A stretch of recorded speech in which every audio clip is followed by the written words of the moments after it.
अरे वो संध्या, कहाँ मर गई? सुनती क्यों नहीं? सांस की आवाज सुनते ही संध्या दौड़ती हुई सांस के पास पहुंचकर बोली, अम्मा जी, आंगन में झाड़ू लगा रही थी, इसलिए आपकी आवाज नहीं सुन पाई। हाँ, अब तुमने सुनना भी कम कर दिया। पहले से ही तू खामियों की जीता जागता पुतला है, अब बहरी भी हो गई। मेरी तो किस्मत ही खराब थी जो तेरे जैसे बदसूरत और अवगुणों के पुतले को अपने इंजीनियर और सुंदर बेटे के गले में बांध दिया था। बेटा भी दुखी, मैं भी दुखी, और मेरा घर भी बर्बाद हो गया। संध्या की सास ने संध्या को ताना देते हुए कहा, अरे माँ चुप रहो, रोज तुम एक ही बात बोलती हो। जाहिल अनपढ़ औरत से क्या उम्मीद करती हो? ननद की बातों को सुनकर संध्या वहां से बाहर चली जाती है। उसे इन सब बातों की पिछले 25 सालों जब से इस घर में शादी करके आई है, सुनने की आदत सी हो गई थी। शादी के बाद से ही पति के ताना और कटु शब्दों की आदत सी हो गई है। अब सास ननद की बातों का बुरा ही नहीं लगता। उन लोगों का क्या अब बुरा लगना? अब तो बेटा बेटी भी अपने पिता दादी के साथ ताना या अपमान का कोई मौका नहीं चूकते। अब मान अपमान का असर संध्या पर नहीं होता। सुबह होते ही सबके खाने कपड़े आदि का ध्यान संध्या रखती और रोज सोचती, आज तो कोई उसके कार्यों से खुश होकर तारीफ करेगा। पर 25 सालों में वो दिन संध्या के जीवन में कभी नहीं आया। अब तो उसके बच्चे भी अपने पिता दादी बुआ की भाषा में उसे बात करते हैं। कभी उसके सांवला रंग को ताना मारकर बेटी बोलती है, पता नहीं आपकी शादी पापा से कैसे हो गई। तो कभी बेटा आकर कहता, मेरे कुछ दोस्त मेडिकल कॉलेज से आ रहे हैं, उनके लिए अच्छा खाना बना देना, पर तुम उनके सामने मत आना, वो क्या सोचेंगे, इसकी माँ कितनी गंवार सी है। संध्या अपने बेटे को कुछ नहीं कहती, पर अपने कमरे में आकर खूब रोती और भगवान से कहती, हे ईश्वर, मैंने अपनी जिम्मेदारी पूरी कर दी है, बच्चे बड़े हो गए हैं, अब मेरा कोई काम नहीं, अब अपने पास मुझे बुला ले। ये सब बातें संध्या के जीवन की रोजमर्रा में शामिल थी। संध्या का बेटा देव अब डॉक्टर बनकर शहर के बड़े हॉस्पिटल में कार्यरत था। अब उसके शादी के लिए रिश्ते भी एक से एक आने लगे थे। देव और खुद पिता दादी बुआ सभी बढ़ चढ़कर के लड़की ढूंढने में हिस्सा ले रहे थे। किसी लड़की के नाक पसंद नहीं तो किसी लड़की के आंखों में शेरनी दिखती, कोई सावली कोई हैसियत में कम होती थी। काफी खोजबीन के बाद बेटे को एक लड़की सारिका पसंद आई, जो काफी अमीर सुंदर और इंजीनियर थी। सभी को लड़की बहुत पसंद आई। एक तारीख फिक्स करके सभी लड़की और उनके परिवार से मिलने गए, पर किसी ने संध्या को कुछ नहीं बोला और न ही कभी सारिका का फोटो ही दिखाया।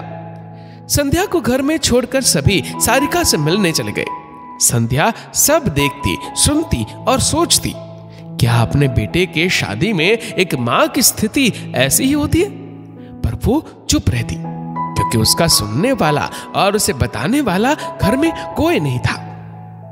सभी सारिका से मिलकर बहुत खुश थे। फिर सास ने कहा, चलो अच्छा है, इस घर की दहलीज पर सुंदर पढ़ी लिखी और पैसे वाली बहू आएगी, वरना इस घर में अनपढ़ और गरीब घर की संध्या के आते ही घर का नाश हो गया। संध्या के कान में सास के ऐसी बातों का असर नहीं होता था। फिर बेटा बोला, सारिका के घर में सब पूछ रहे थे, आपकी मां नहीं आई। लड़के की मां तो अपनी होने वाली बहू से काफी उत्साह से मिलने आती है, पर आपकी मां नहीं आई, क्या उन्हें यह रिश्ता पसंद नहीं? अरे देव, लड़के की मां को लड़की की तस्वीर किसने दिखाई? और सभी जोर जोर से हंसने लगे। संध्या वहां चाय का कप रखकर अपने आंखों में आंसू लिए वहां से चली गई। ठीक 1 महीने के बाद बेटे देव की शादी बड़ी धूमधाम से हो गई। नई बहू का आगमन घर में किसी परी के आने जैसा था। बहू सारिका थी भी बहुत सुंदर सुशील हमेशा मुस्कुराने वाली लड़की। उसके आने से घर का माहौल काफी खुशनुमा हो गया था। पर बहू के आने के बाद भी संध्या ने अपनी दिनचर्या में कोई बदलाव नहीं किया, पहले की तरह अपने काम में लगी रहती। पर बहू सारिका हमेशा आकर संध्या से कहती, माँ, आप मुझे भी घर के काम करने दिया करे, मुझे अच्छा नहीं लगता, आप दिन भर काम करती रहती है। पर संध्या बहू की बात हंसकर टाल देती। धीरे धीरे बहू सारिका को घर के सभी सदस्यों का व्यवहार संध्या के लिए समझ आने लगा था। अब वो खुद घर के काम में संध्या का साथ देती। अब संध्या का ज्यादा काम बहू ही पूरा कर देती थी। एक दिन सारिका ने बोला, आज हम लोग सभी चिड़ियाघर घूमने जाएंगे, तो सभी तैयार हो गए। तभी संध्या बोल पड़ी, मैं घर पर ही रहती हूं, तुम सभी घूम कर आओ। तो बहू सारिका बोली, माँ आप भी हमारे साथ चलोगी? तभी दादी बोल पड़ी, अरे संध्या कहाँ जाएगी, जाकर रंग में भंग करेगी। फिर सारिका बोली, दादी माँ ये मेरी सासू माँ है, इनके बारे में आपका ऐसा कहना मुझे बिल्कुल पसंद नहीं। आप 80 साल की है और आप सबसे पहले जाने को तैयार हो गई है।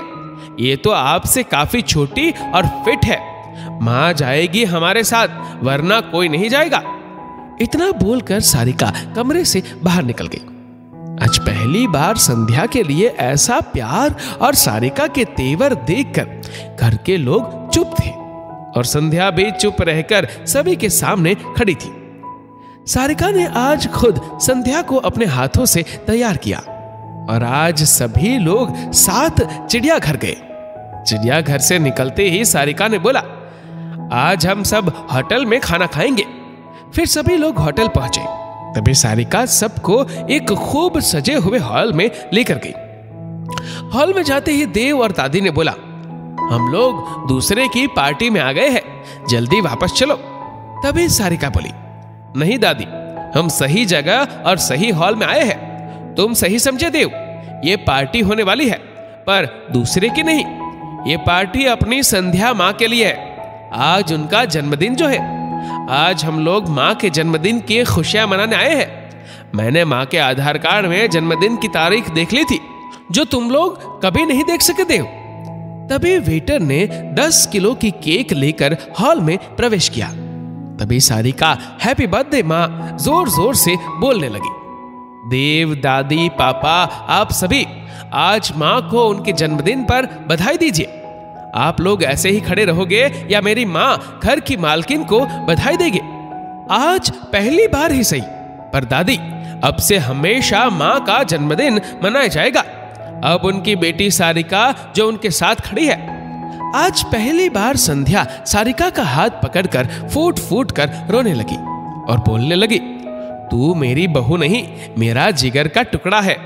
हाँ, माँ सारिका के रूंधे गले से इतना ही आवाज आई और वो संध्या के गले लग गई।